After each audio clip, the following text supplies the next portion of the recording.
round gowns and other such garments.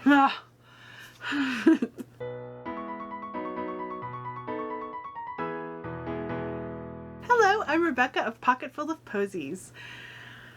Today's project is a veer away from what I had been planning for today's project because, as you know, if you've watched my previous video on my Tudor smock, I am working on a whole Tudor project where I'm going to make the smock, kirtle, and the gown.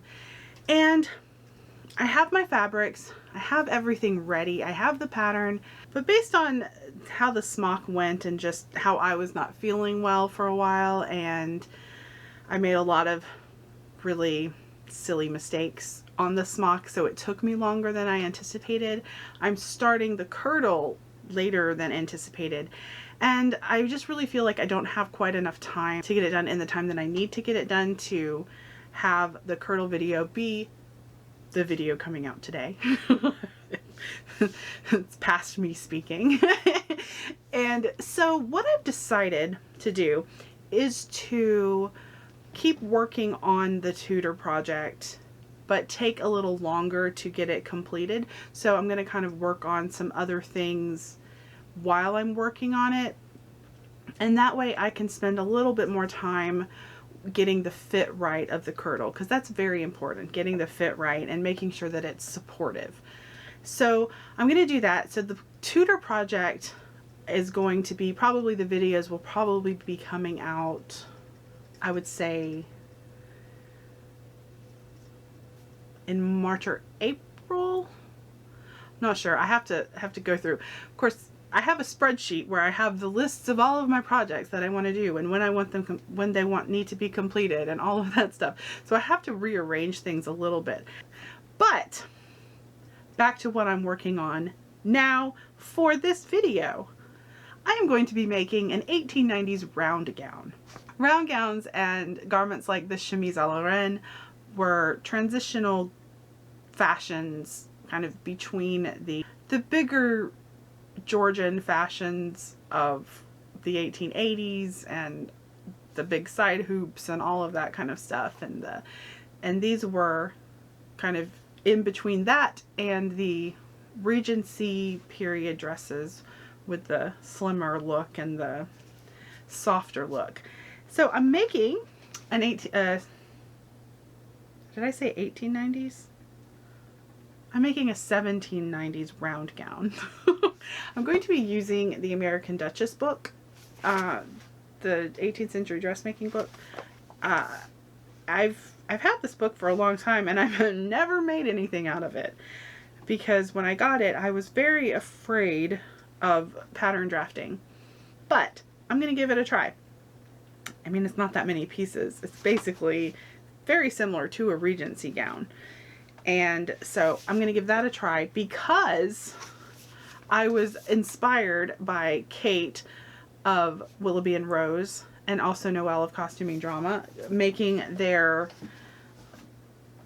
1790s grunge dresses and melding the 1790s and the 1990s together. And 1990s, I mean, you know, I was born in 1980, so mid-90s, the grunge era was when I was in high school. I was not into the grunge look. I wanted to be, but my mom would only buy me one flannel, so it didn't really happen. But I got some fabric. I hope it's enough. It's only 5 yards. And I really think this dress probably needs 6 yards, but I'm going to give it a go. It may just not be as full in the back. But I'm going to, I got this plaid fabric. It's cotton. I didn't do flannel because I'm in Louisiana and I will never use it if it's flannel. It's just a nice cotton, and yes, so I'm making this into a 1790s does 1990s grunge round gown. So off we go. I scanned and enlarged the pattern in the book using Gimp. If you'd like to see how I do that, check out the video in the description.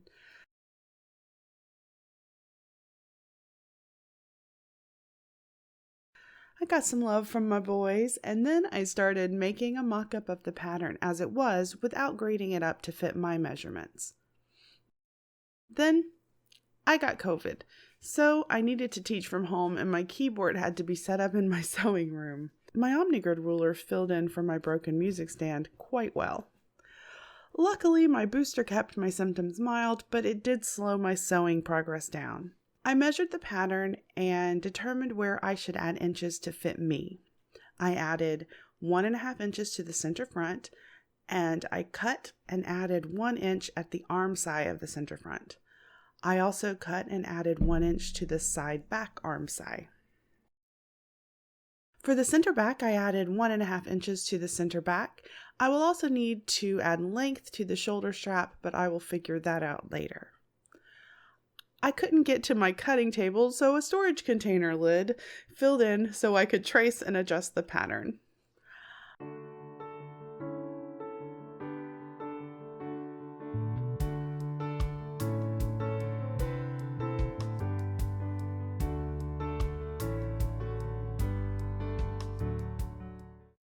I cut out and sewed a new mock-up and checked it out on Freya.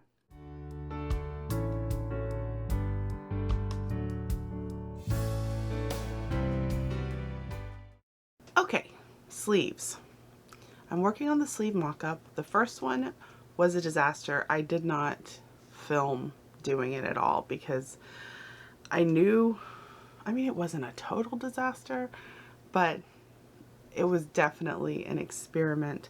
So I'm using the American Duchess book to draft the sleeve, but I decided I wanted a short sleeve, not a long sleeve, and so when I was doing those measurements, I did something wrong. So the first mock-up was not the best. The second mock-up, put my tea down.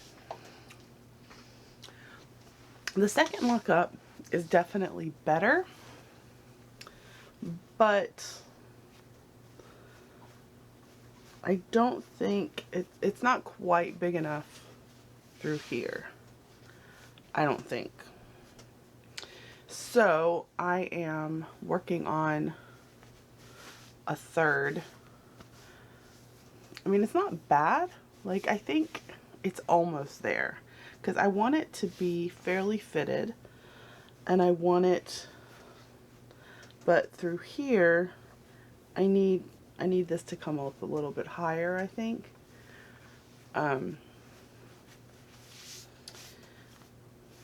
But because, yeah, the sleeves should be fairly fitted, no puffs or anything, just a little pleating in the back if needed. So this one is pretty close, and so I'm going to make a couple of adjustments and then try that. Okay, so I thought this one was also wrong, but it's been a while and COVID brain, I think this one is actually the newest iteration. I can't remember. So I'm going to put it on the bodice and see how it is and before cutting out another one. So yeah, that's next.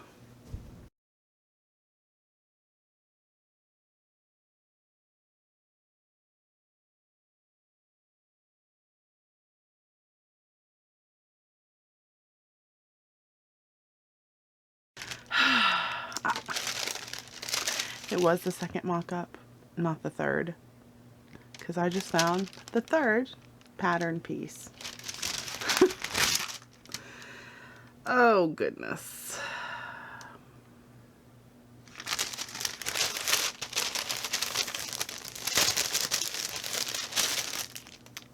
So I guess I'm going to abandon my, I was just about to baste this sleeve in, and I don't think I'm gonna.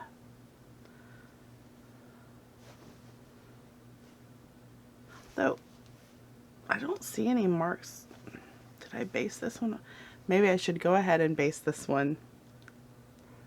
I'm so confused. Anyway, we'll see. I'm gonna base this one in just to see. And then I will cut a new sleeve with the new pattern that I had stuck inside the book. For my next bodice mock-up, I added 3 inches in length to all of the pieces. On the back piece, this led to some confusion for the curved seam, but I did my best to have the seam match the side back seam, and it worked out okay.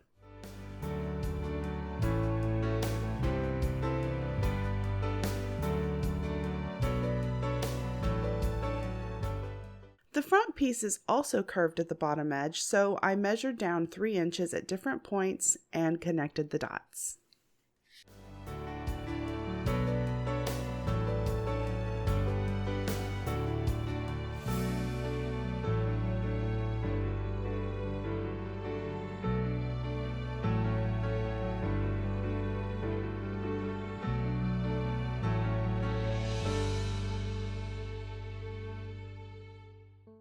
Mock-up 3.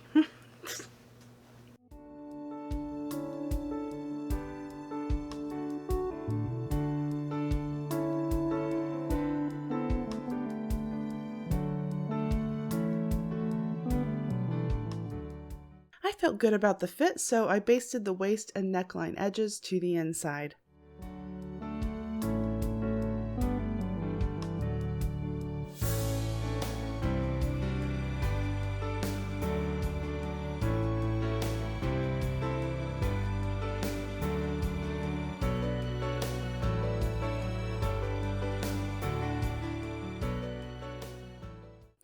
One more try on wearing my stays. I will link the video about making them below.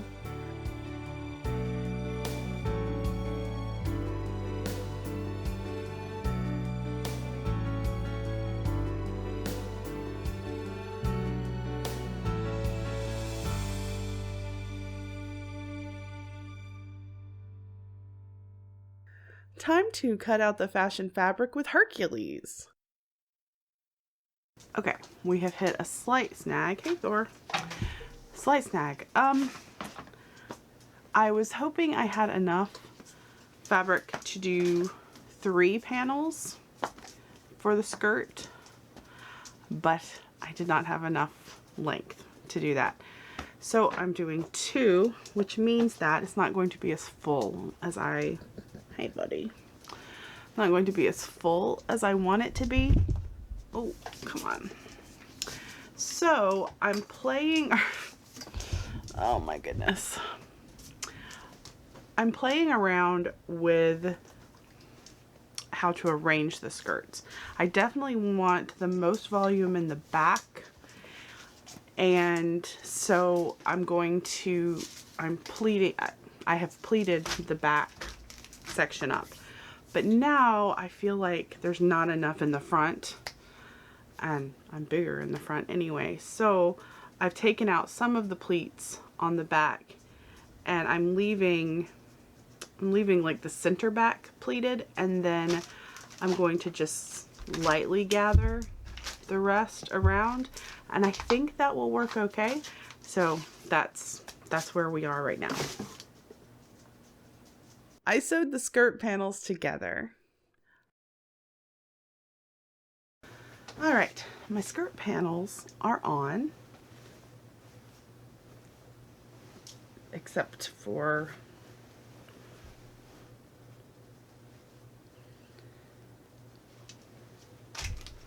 right on the sides here. I'm just going to, I sewed the rest of the skirt on by hand, so I guess I'm just gonna do this last little bit by hand as well. And I had some moments of confusion because I realized that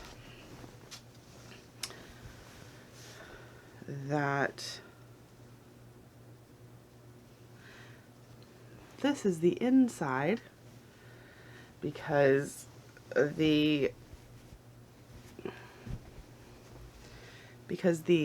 outer fabric goes on top of this, so wrong side to wrong side.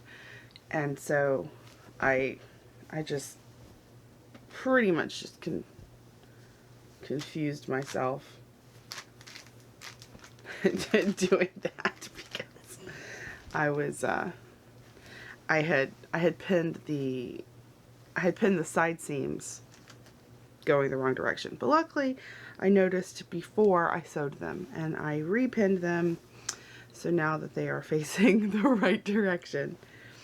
So I'm going to get the skirt, finish sewing the skirt on, and then start mounting the outer fabric on. And I'm still deciding whether I want to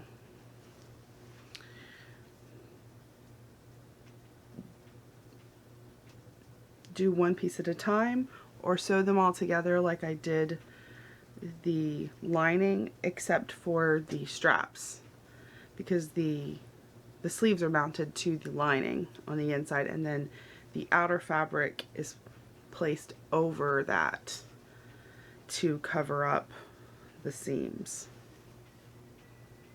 Yeah, I'm still deciding. I think that should be fine, just to sew all of the outer pieces together except the straps, and then just sew them together. And then when I put the outer fabric on, it will go, I'll fold up the bottom edge and sew that on, and so the raw seam of the skirt will be on the in between the lining and the outer fabric. Yeah. Hercules supervised as I finished sewing the skirt onto the bodice lining. I used a back stitch.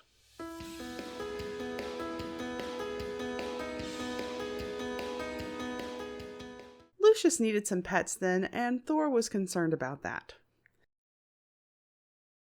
The bodice is pinned together, and it's time to sew. Lucius was very helpful. Do you have very helpful sewing friends? Let me know down below what their names are and what kind of animals.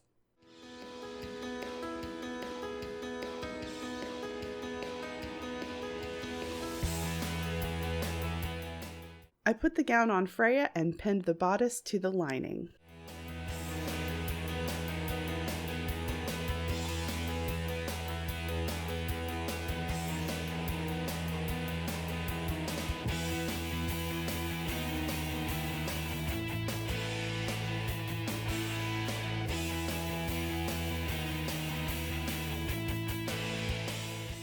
Hercules and I sewed the bodice to the lining. I used a mixture of back stitches and basting. I basted the areas that would be sewn more securely later, like the underarms.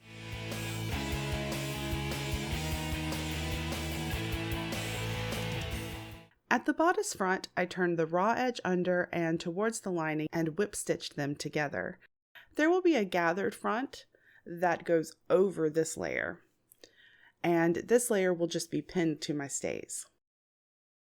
For the waist edge, I used a prick stitch.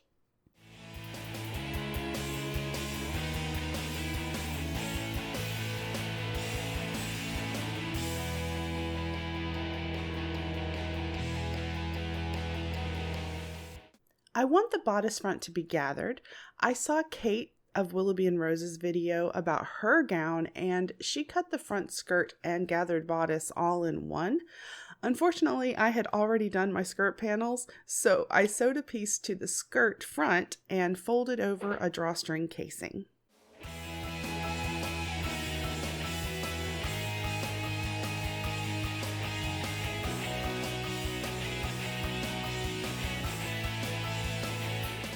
I added a couple of eyelets for the drawstrings.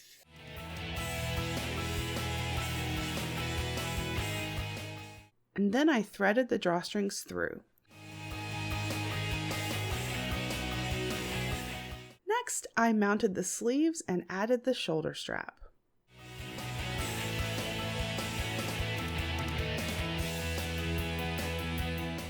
And I basted the sleeves in to check the fit and everything first. And it is hard to do on yourself, even with Freya.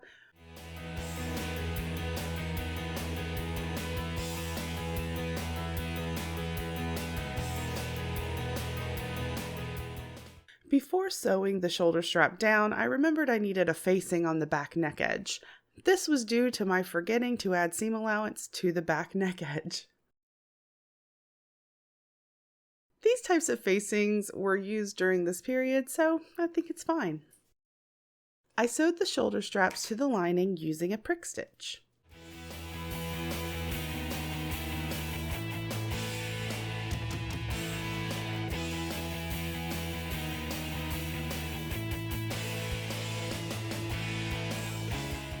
Finally, I hemmed the skirt and the sleeves.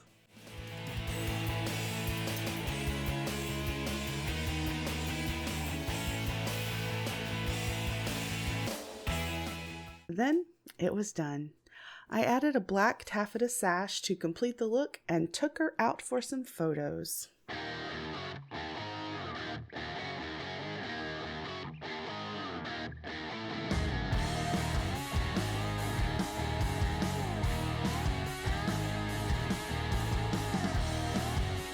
Despite my COVID-induced confusion at times and slow sewing, I am super happy with this gown.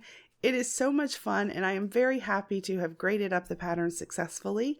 And now I have a great fitting bodice block for 70s, 90s, and even Regency looks. All I would really change about this would be to go back in time and buy more fabric so I have bigger skirt. What do you all think of this 1790s does 1990s grunge look? Let me know in the comments.